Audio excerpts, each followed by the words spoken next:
The A to Z Sports Big Orange Podcast. I am Charlie Burris. That is Zach Reagan. Wherever you listen throughout the world, we thank you for listening to us. We talk everything Vols every week here on the Big Orange Podcast. If you want to listen to that on the regular, go over to the A to Z Sports Podcast Network feed on Apple or Spotify. If you do, you'll not miss the shows when we drop them on Mondays. And speaking of Mondays, it is one right now at 6 p.m. Eastern Time, which means we're live on YouTube. Go over to the A to Z Sports Tennessee Volunteers YouTube channel. Subscribe there. Hit that notification bell. If you hit the notification bell, you'll be notified when we go live. And you can come hang out with us. And it's a great time. At Charlie_Burris, at Zach TNT, at A to Z Sports, Facebook.com/A to Z Sports National, A to Z Sports.com for everything that Zach writes on the internet. Oh, boy. Well, another week down, Zach, and another lost series for Tennessee baseball. But as the thumbnail of this episode says on YouTube, in a little bit of a cheeky way, I guess, the regular season is over. Mercifully, almost. And Tennessee finishes 8th in the SEC. But should we actually be excited about this postseason? We're going to talk about that tonight. We'll get into all of that. What's up, Zach? Ooh, that was a tough weekend, but we've been saying that a lot on Mondays lately, haven't we? When will it end? When can I say Tennessee won a baseball series? What's it, 5 in a row? 5 in a row! What are we doing? But no better time than now to get your act together. Hoover starts tomorrow. SEC tournament down in Alabama, and that means that you have a chance to win a tournament that you have won 2 out of the last 3 years. And, I think there are some guys on this team that have been there and done that. Your Hunter Insleys and different guys, but I'm interested to see how they handle it. Does this ignite a new fire? Does it exacerbate the problems that you already have? Obviously, we're going to talk about all that. But also on the show tonight, the big hullabaloo since we talked last, Zach, that kind of came up after our last show was the news that dropped that Tennessee is potentially looking at going back to Adidas. And you would have thought that, I don't know, that literally UT's operations were wrapping up and the school was going to shut down with the way that people reacted to that reporting. And we're going to discuss that too. And really kind of discuss, like, if Tennessee could get more money from Adidas, is that actually good in the NIL era? Should you just lean into the cash? All of that stuff. We'll get into it right after I tell you. Oh, and I don't have my graphic ready. Here we go. Right after I tell you about the good folks at VIP Play. VIP Play will give you a VIP Play welcome bonus when you make your first bet of $5 or more. You'll get $100 in bonus bets instantly, and that is with code A2ZTN. We're trying to pump this up. VIP Play, formerly Zen Sports. We've been working with them for a long time. 200 plus leagues over on their app. Totally new app, totally refreshed. I told you last week that I downloaded. Looks great. It's right up there with the big boys in terms of design. They also have new and more convenient deposit and withdrawal methods coming soon. Next VIP Play app update will continue to upgrade features to make the experience even better. We've told you about the VIP Players Club sweepstakes, and players can receive daily profit boosts such as 25% MLB parlay boosts on 3 picks or more. They got everything over there at VIP Play. Go and download it. VIP Play, where everyone gets treated like a VIP. If you have a gambling problem, call 1-800-889-9789. Must be 21 or older and located in Tennessee to bet. Shout out to VIP Play. Go download it. All right. Tennessee baseball went to Fayetteville, Arkansas, a place that has been absolutely horrific for them. In fact, on Thursday night, it was Thursday night, when Tennessee actually won a game in Fayetteville. Holy cow. And they won it. Liam Doyle wasn't even the pitcher. Oh my gosh, what a miracle. That was actually Tennessee's first win in Fayetteville since 2015. Not that they played there a ton, but probably like 3 or 4 series since then. But still a feat nonetheless, pre-Tony Vitello. And so they win that first game. It looks great. And Liam Doyle has possibly his worst outing of the year. Of course, Zach. How else could this have happened? Of course, that's what happens. It's not like you have the best pitcher in the entire country. He literally today, Liam Doyle wins SEC Pitcher of the Year. And he goes and has his worst stuff in Fayetteville. The place is cursed. Did you watch the series, Zach?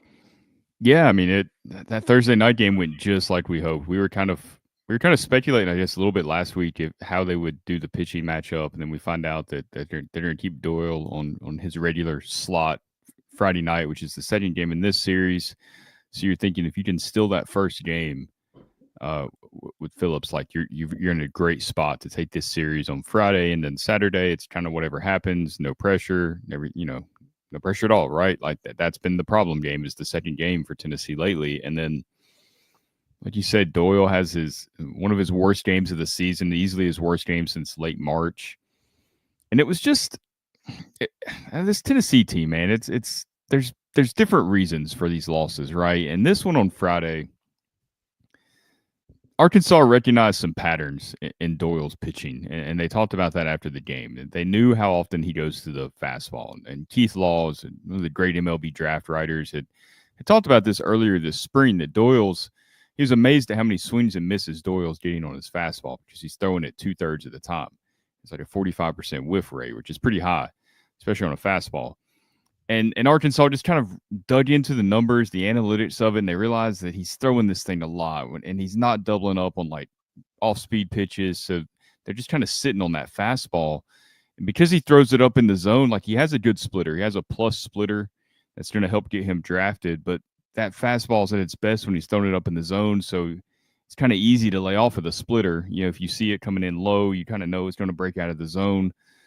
So they were just sitting on that fastball, and I don't know, maybe they're trying to swing above the ball. That's what they kind of say sometimes on those high fastballs that they almost look like they're rising.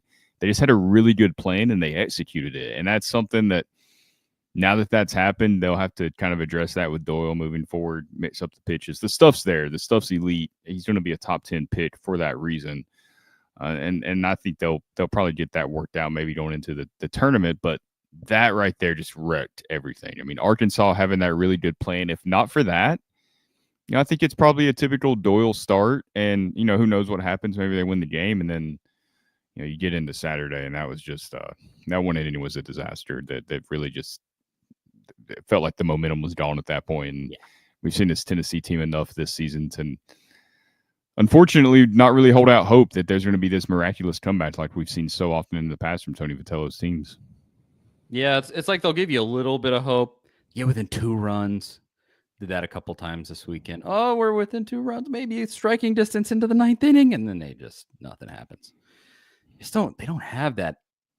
I mean, it's so overplayed, that edge. Yeah, everybody's gonna say that, but it's just true. I mean, Vitello keeps echoing that, and we were talking about him talking with Tony Pacilio earlier before the show today, and that was something Vitello has harped on it a lot, and I feel like it's kind of been pushed under the rug by some people, but I know we've talked about it a lot, but that confidence factor is so huge. It's massive in baseball, and it just feels like they're just going out there trying to win the game before the game's even played, and they're putting themselves in this mental spot where they have to win. They're going to do everything they can to win instead of just going out there and just playing like the way we used to see Drew Gilbert play and Christian Moore and Jordan Beck and all these great former Vols. Like, these guys have talent. They're future big league talent, but they're just pressing so much, it feels like right now. They really are. It's very apparent. It's kind of an all season with that piece of it. And the tough part is looking at this regular season. I've seen multiple people say, oh, well, they won the same amount of games in this regular season, same amount of SEC games in this regular season as they did in 2023. They won more games overall in this regular season. That is true. All of that is true. You match the number of wins that you had in 2023, a College World Series year for you. But that team got hot in the second half of the regular season. It's like the opposite. Exactly. This one declined. At the same time, You did decline down the stretch, and you just 5 straight series losses, something that has not happened under Vitellos. All of these consecutive home series losses, another thing that has not happened under Vitellos. Absolutely unreal.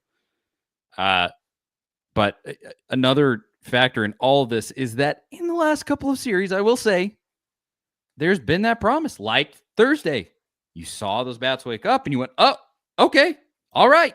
Texas went into Arkansas and couldn't win a game.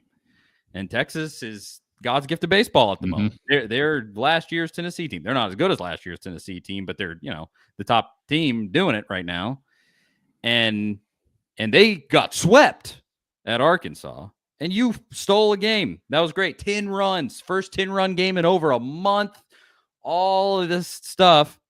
So there's a little bit of promise. Even in the next 2 games, you had some pop that you didn't have before. Still making fielding errors. Still having mental mistakes. Still showing some mental fragility, if that's the right word.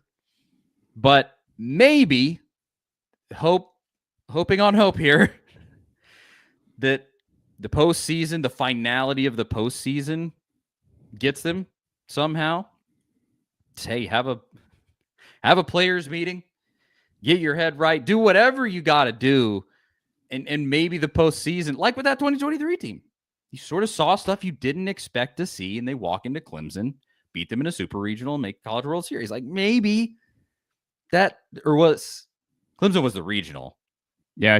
Yeah. I can't, maybe, yeah, it sounded like that's when they stole Billy Amick away from Clemson. That's right. And it was a Southern Miss in the super. I just can't remember. But either way, you could still play yourself into hosting. I mean, frankly, if you won the SEC tournament, you might play yourself back into a top 8 seed. I don't know. You're ranked number 21 now. It's probably not happening. And you'd be right on the edge. The non-conference schedule has been pretty weak too. That's been the other thing about this team is when you stack up all those wins from the non-conference schedule, that strength of schedule wasn't very strong. So that's not going to help them when it comes to seeding purposes. And I mean, you win the SEC tournament. Certainly, there's a lot of things in the conversation at that point, but I mean, it feels like they're really on the bubble. We thought, some people said, maybe if they just won one game against Arkansas, they would kind of be locked into that top 16. But it seems like the feeling is they're right there on the edge, and they need to win a couple of games in the SEC tournament, or just to, kind of solidify that. I mean, if you beat Alabama, that's almost certainly who you're going to play in the first day of the SEC tournament, either them or Missouri. And Missouri, outside of sweeping A&M, literally couldn't beat an SEC team this year. So if you beat Alabama, do what? I said baseball's weird. It just that's true. It's true. You never know. Could be Missouri. But let's say you play Alabama. If you beat Alabama and then you beat Texas, I think you're back into hosting at that point. Yeah, for sure. Yeah, you're back being top 16. You would have made the semifinal. It's a single elimination this year, one and done for absolutely everybody. There is no 2 losses in this one, which last year you wouldn't have won the SEC tournament if that was the case. You lost to Vanderbilt in the first game. Yeah. But there's opportunity here to play yourself back into hosting a regional. Then you'll have to go on the road to somewhere. But the projection currently, if let's say they lose to Alabama, is to go to Georgia Tech, who just won the ACC regular season. Would be very similar to that Clemson series. I believe the same exact setup. I think Clemson won the ACC that year. Either won the ACC or won the ACC tournament right before they were a hot streak. Oh my gosh, Clemson, and then you go in and beat them. Be a similar setup. I think Tennessee would win that series. Or not the series. They would win that regional. You'd be paired with some mid-major and some other down the list major schools, usually how they work out. I think Tennessee will win that. Personally, it's maybe that's pie in the sky, but this team still, through it all, never got swept in an SEC series, beat LSU, beat Arkansas, and especially if you can beat a Texas, they could beat anybody. They've shown that. They can beat anybody. Can they beat anybody in a 3-game series? That is a different conversation altogether. So it's a bit of a toss-up at the moment, but the ability's in there. Nobody should be questioning the talent of this team. That's been obvious, especially if AJ Russell can continue to get back, get better, and continue his progression. You purely on paper, one of the better bullpens in America when they are at the top of their ability, one of the best hitting lineups in America. And it shows in betting markets right now. Tennessee's top 5 to win a national championship still because they know they have this talent. You got the best pitcher in the game at the moment. Like there's stuff with this team that says they can make a run. Let's see what happens. So I'm not losing hope, but very interested to see what happens in the SEC tournament. I'll kind of say, what do you think is going to happen starting on Wednesday? Oh man, I mean, I really have no idea. I mean, this isn't ground. It's a 9:30 a.m. game, by the way. Well, I mean, look, a lot of these kids grew up playing games at that time, most of their youth baseball career, so they're young enough that that's not going to be totally foreign to them playing that early in the morning. But you know, it's not a groundbreaking analysis, but like you said, they've got the talent. They got to find their mojo before they get into postseason play. Like something just has to click. Maybe back against the wall, something happens there. I don't know. They're kind of like the basketball team where we talked about all season that the experience that they gained from playing in some of those tough environments would pay off in postseason play. I think that definitely applies here too, because you know, you've went to LSU, you've went to Arkansas, you went to some of these tough places to play and played some really good teams. So you're not going to see anything you haven't seen already, you know, once you get into postseason play. So I think that's a huge advantage or just something that's going to help this team moving forward. I mean, like Vitello said today, they replaced 400 and some innings or something crazy from their bullpen is what he said. I mean, that's a lot of new experience that you got coming in late in games and high leverage situations that you got to replace. So you hope that experience pays off when you get into the tournament and the NCAA tournament. I think it's a toss-up, man. This could go either way. They could be, you know, one and done in the SEC tournament, get kicked out in the regional, or, you know, maybe they go on a run. I think at this point, you know, if this team gets to Omaha, let's say they advance that far to the College World Series, it's almost worth celebrating. I mean, it's not worth celebrating more than last season, but it's almost more impressive in a way just because of how low this team has been this season and just the licks they've taken from people like us and the media and fans. I mean, people just kind of dumping all over them at times, and it's like, hey, they're talented. They've got the ability. They can go make this run, and for them to stand in the face of the adversity that they've seen, felt all season, and to actually make that run to get to Omaha would be incredibly impressive. It would just solidify Vitello again as one of the best coaches in the game, if not the top college baseball coach in the game. But it's getting ahead of ourselves there. They got to go make it happen. But I mean, it wouldn't shock me, you know, if they make a run and end up in Omaha again. And once you get there, I don't think Tennessee's going to be the favorite because I don't know if they're quite going to have the pitching depth to go out there and get it done. We've said before, there is no Paul Skeens out there this year that you have to worry about. You know, no Rhett Loud or anybody like that you're going to run into deep into the season. You might have the closest thing to that on your roster in Liam Doyle. So anything really could happen. I mean, we've seen crazy things in college baseball before, but if you just get to Omaha, man, that would be such a huge accomplishment. That would be. He wouldn't win it, but that would be Coach of the Year level stuff from Vitello if he could flip this around. and like he said today too, almost except for Vanderbilt, and they didn't have the COVID year. They didn't, have the College World Series in the COVID year, obviously in 2020 after they won in 2019, and they played well in 21. But every other team that's won the College World Series in the last 4 or 5 years leading up to this has had this really bad hangover season, and Tennessee hasn't really had that. Because, I mean, you just, like you said at the top, when you look at the final record, just like in a vacuum, it's like, well, that's not that bad, right? That's comparable to 23. So they haven't had this just terrible season like they still might host.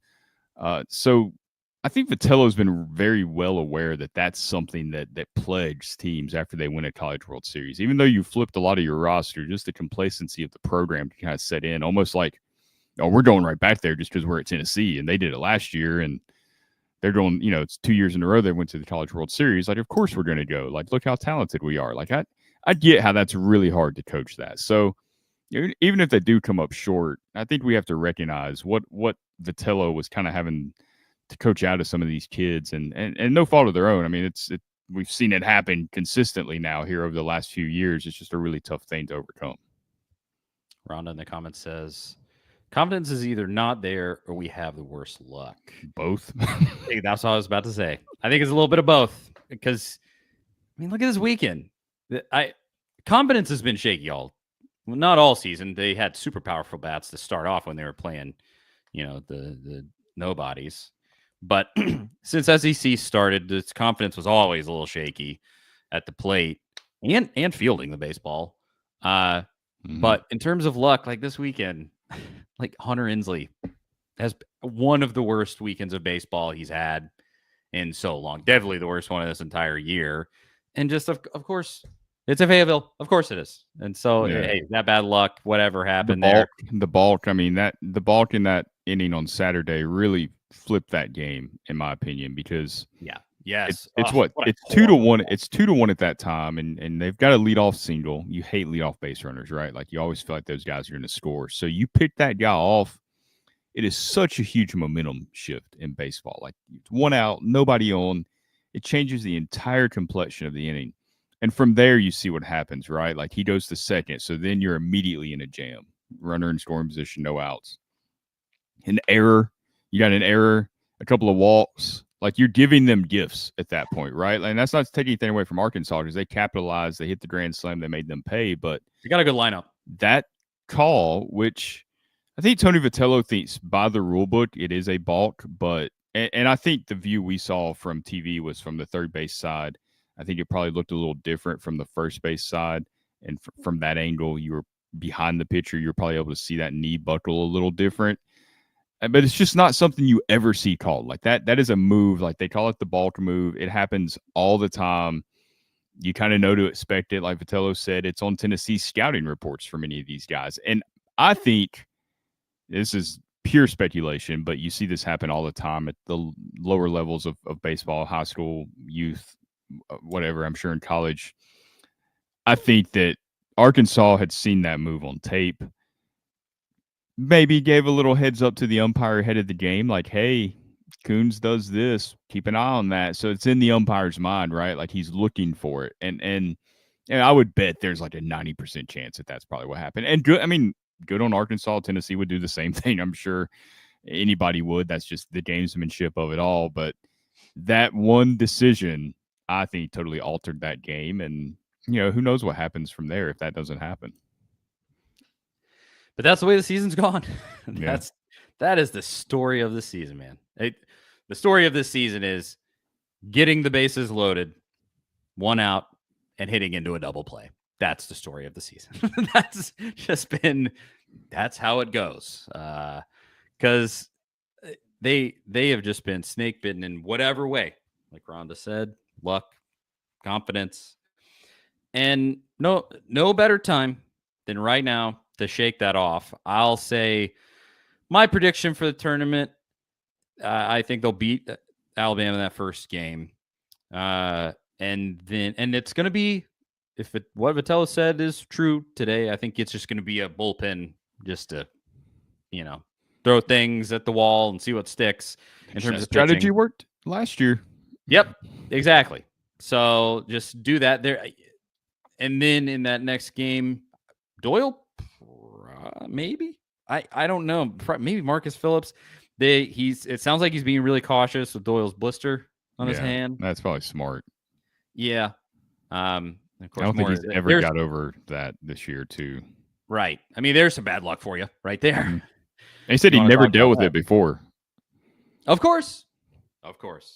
This is the way these things are going right now. And with Texas, I think it's a total crapshoot. You can absolutely beat Texas. One-off game. Baseball's weird. But I'd say 50-50 on that one. And find out what you could do after that. That's sort of my prediction. And if you can beat Texas, as I said, I think you're hosting a regional. I mean, you could have the conversation of, do they play better on the road? It does kind of seem that way. But also, I mean, you want to play at home. You want to be playing postseason baseball in Lindsey Nelson Stadium. I don't care if you think you play better on the road. You want to be in front of that home crowd. If you put yourself in a hole like Tennessee has been to do this season, suddenly a home or an away game just ratchets that up another level than what you have. I mean, you want to be the home team in baseball anyway. You want to Right. have the last at bat. Exactly. So I'm hoping it happens. We'll talk about it after we watch it. Maybe they got a little magic left in them. We'll find out soon enough. Anything else about baseball before we talk about is Tennessee going to switch to Adidas, the national emergency that we have going on? No, I mean, I'm happy about this game time. I love the fact that we're going to get like a random morning game to check out. That's kind of fun. It's kind of fun.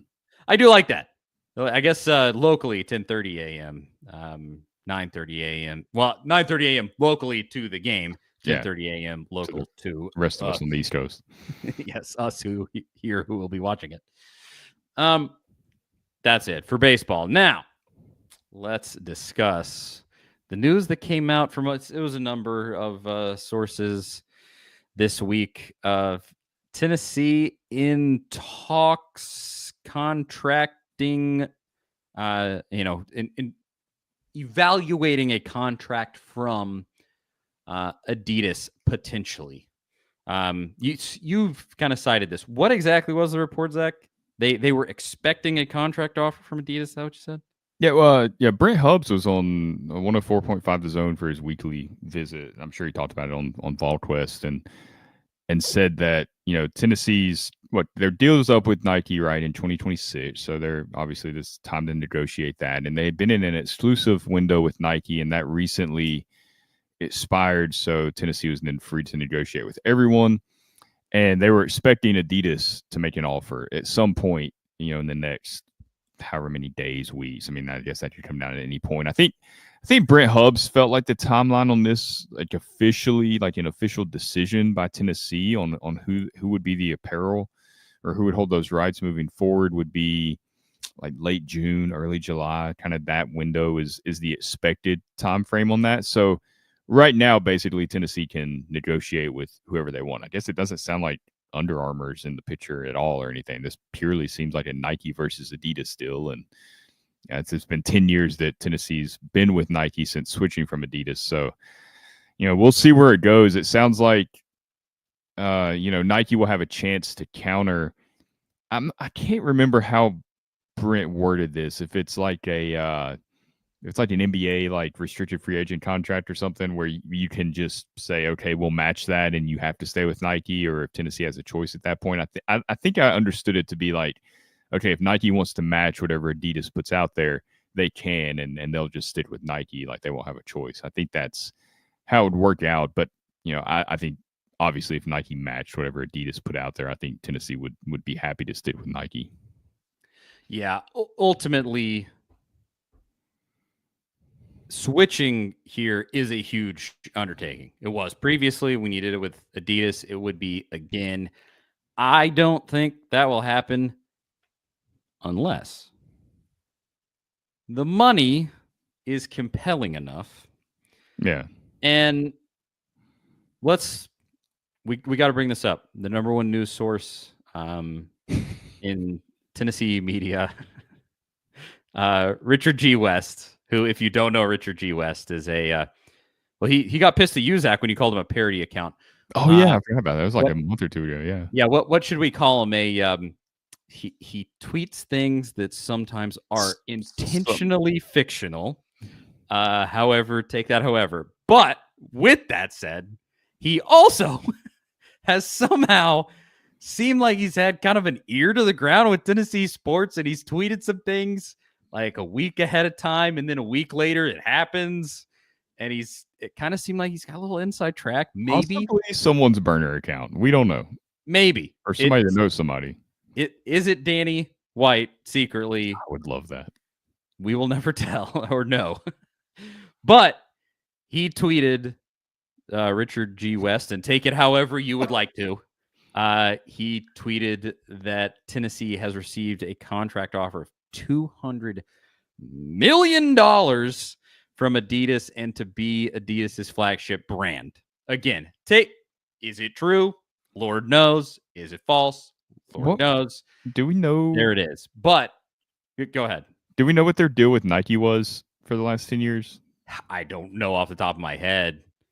Because I don't know, like that figure to me, I don't know the context of how much these deals are usually worth. So I don't know if that's like an absurd amount or if it's crazy low.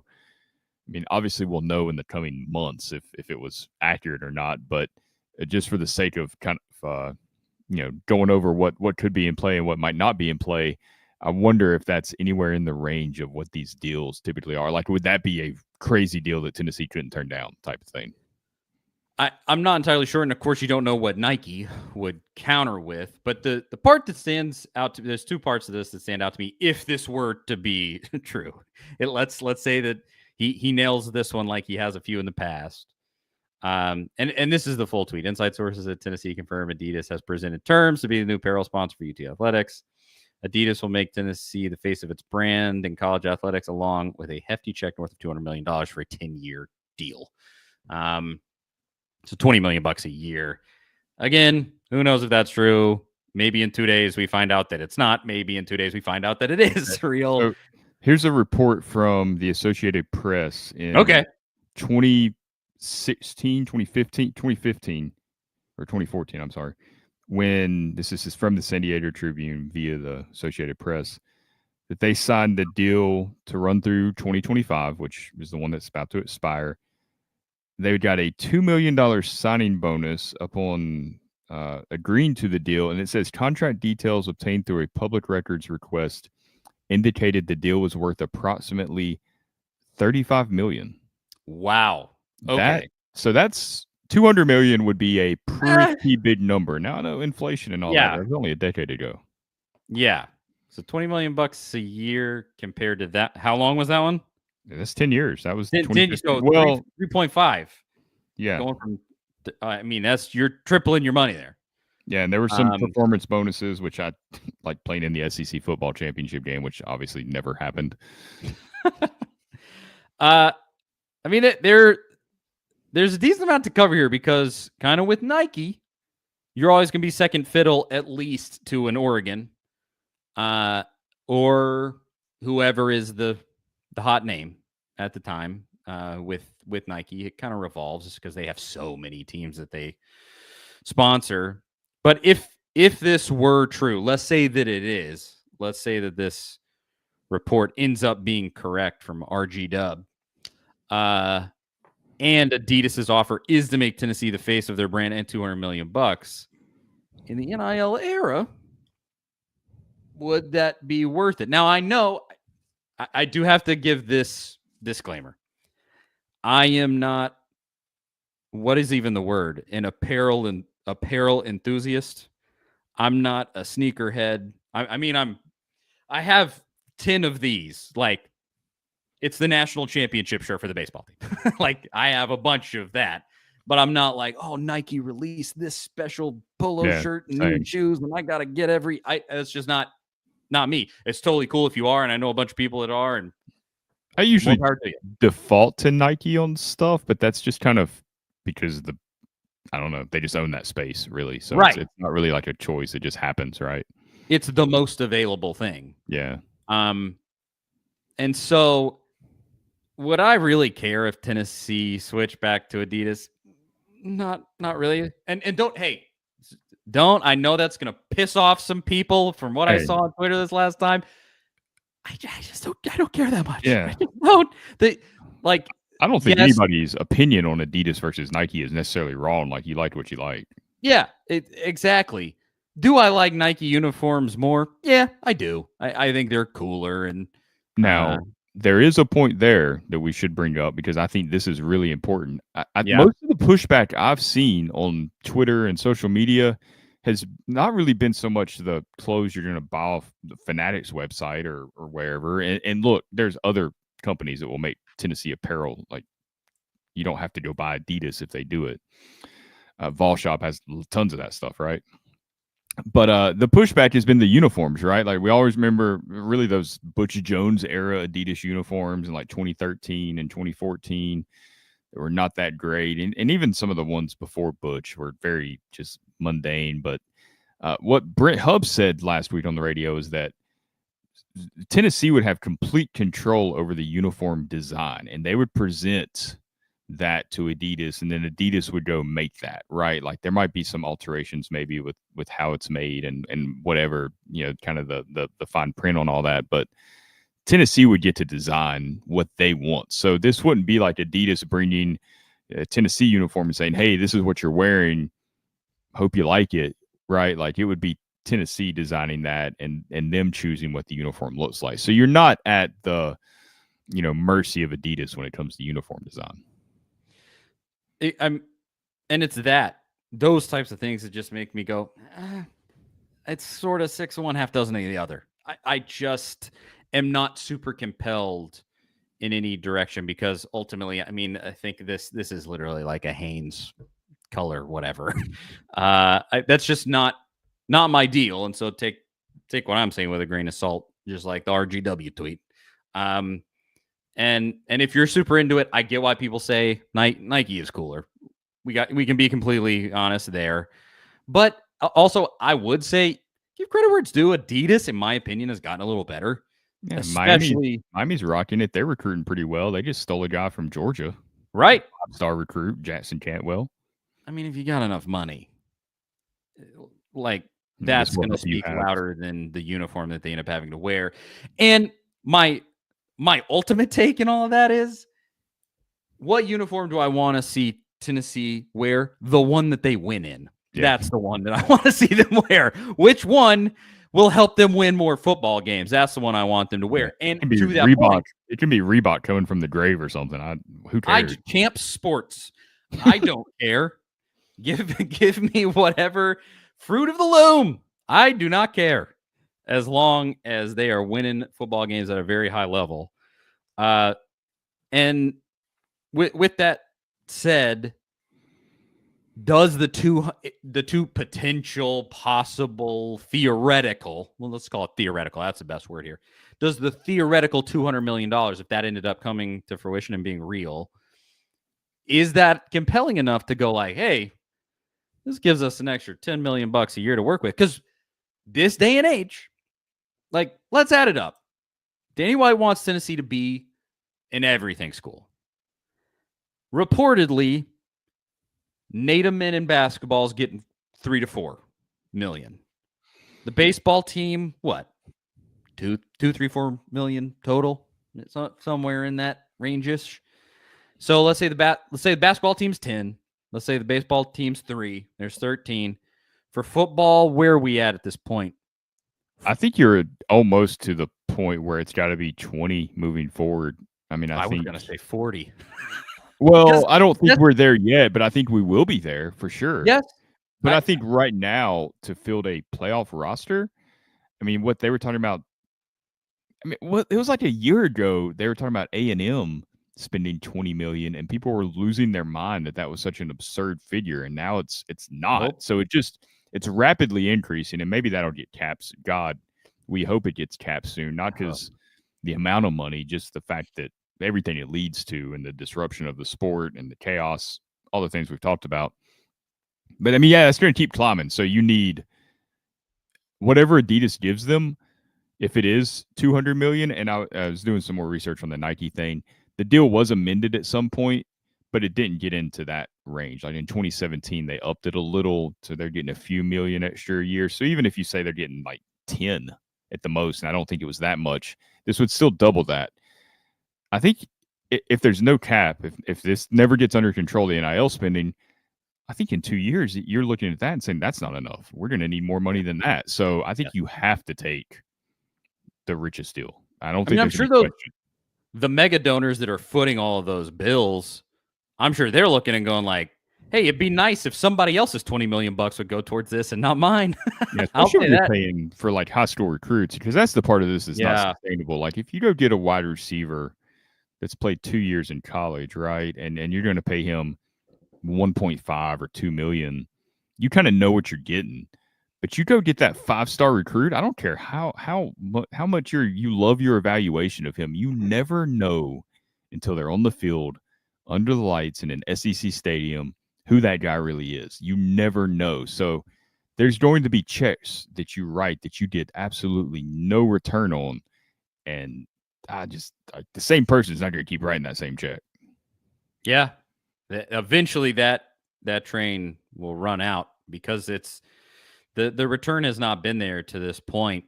But let's say realistically 35 to 50 million a year to truly to be an elite everything school like Danny White has asked everyone to be here. I mean, 20 million bucks. I mean, Lady Vols too are getting up there. Yep, that's true. Add them in there. Yep.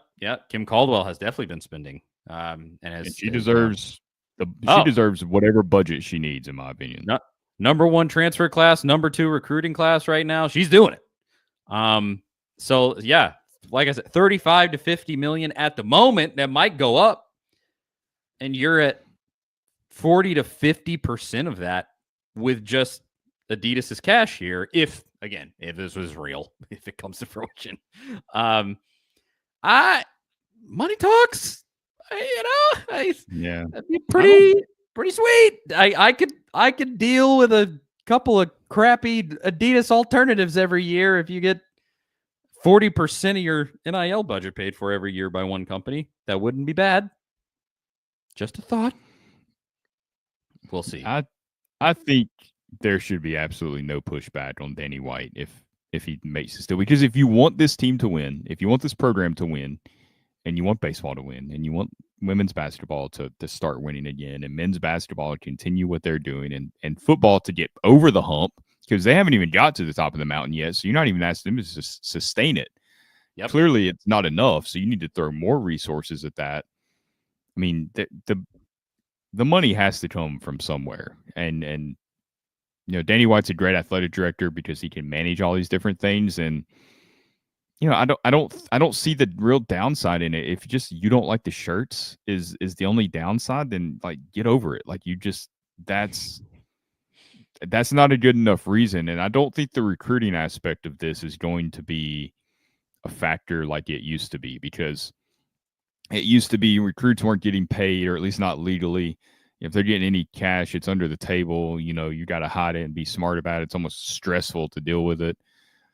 Not that they were turning it down, but you're getting free gear, right, from the schools, and whatever. You're 17 years old. It makes an impression. You want the cool gear, and I'm not saying that that's why you commit to Tennessee or another school. I'm sure there's cases where that has been, what happened, but it leaves an impact, right, in that era.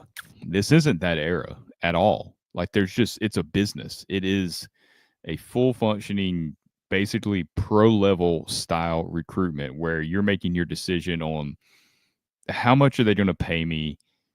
Are they going to get me to the NFL? Are they going to get me to my next payday? Basically. Yeah. It's not even the NFL. It's if I'm a freshman, are they going to get me to where I can get paid as a sophomore here, there? I mean, it doesn't matter where am I going to get my next check from? They're not going to turn it down just because it's Adidas or Nike, right? Like that. Like if that happens one time, I'd be surprised. And if it happens one time, then oh well, you're not going to sacrifice the funding of the program to bring in talent for one or two players in the future. I mean, you did used to hear that back in the day. That some players would go, "Oh, I'm not going there because it's an Adidas school." That's just, that's not happening now. Maybe a one-off here, there. Maybe if the kid has an endorsement deal with Nike. Okay. Yeah. Which that's a whole separate sort of conflict of interest conversation there. But outside of stuff like that, the part we haven't even talked about, again, if this whole thing ended up being true, if Adidas made you the face of their entire brand in college football, kind of how Oregon is with Nike, that has serious value. It would. Adidas carries a lot of weight, especially internationally. They're the face of soccer internationally. That's really the market they've cornered. And I'm sure they want to get a much bigger foothold into college football. And if you're right there on the cutting edge, that's pretty cool. That would be sweet. Marketing's a big deal of this. Like you need your brand out there as much as ever. And Tennessee's already a recognizable brand, but the more it's out there, the better. And at Nike, you're definitely not, in the top 5 programs that they're pushing. You're not going to be as long as the Alabamas and Georgias and places like that are there. Adidas, it's like what, Oklahoma, I think is Adidas, right? I know Miami is. Yeah. I'm not sure, but those are pretty much like your biggest name programs, and those are, premier long-standing programs that carry a lot of weight, but you're not going to be fighting as hard to get in front of those people. I think that the Tennessee brand sells, and it sells well. We know that. We see it everywhere. Anytime you travel anywhere, it's there. So I think they would be eager to push that. And I think you're right. I think there is a lot of value in that that's probably going under the radar a little bit in this. Could be. And now I guess it's just a waiting game to see if that report's actually true. Yeah. if RGW gets another one. Yeah, and that was just, I mean, that if we're gonna call it a report, but that's whatever you call it, the tweet. it was expected that at some point very soon an offer would be presented, and then obviously there's negotiations, there's back and forth, there's Nike having to, sign off on, we're not matching that, or maybe we'll give you this. I mean, and that's the other thing too. Like if Adidas is 200 million and Nike's 150 million, just using those numbers, Tennessee has a decision to make then too. Like, do we stick with Nike for 50 million less, which is what, $2.5 million less a year? Is that, are we okay with that? I mean, I can see how this would take into, later in the summer, into late June, early July to make a decision. Yeah, we'll find out. I think they'll stick with Nike ultimately. Do you? Just the switch out would be such a big undertaking. I mean, you got new uniforms coming in constantly, right? Like there's always some little redesign. So it's I don't know. I'm kind of on the opposite. I think it's going to end up being Adidas, because I think they're going to make if what Brent Hubbs said was true, is that Adidas is courting Tennessee. It's not like they're just trying to say, "Oh, that deal's up. Let's see if we can get in there." It's more like Adidas wants Tennessee. Now, how badly they want them, we'll see. But that alone makes me think, okay, they're going to pursue this and try to take Tennessee. Like they know they have to make a competitive offer to beat Nike, right? Like they wouldn't be in strong pursuit of Tennessee if they didn't think they had a chance. If it was just like a Hail Mary, let's see if we can work something out. I think they know what it's going to take. So that's the reason I kind of lean on the side of I could see the switch happening.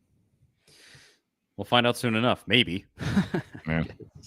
The contract is up in next year, so we'll have to know sometime soon. I think that's about it. There's definitely been other stuff that's happened to discuss. That's the main stuff. That's the fun stuff, if you want to call Tennessee baseball still not figuring it out fun. But at least maybe there's hope for the postseason.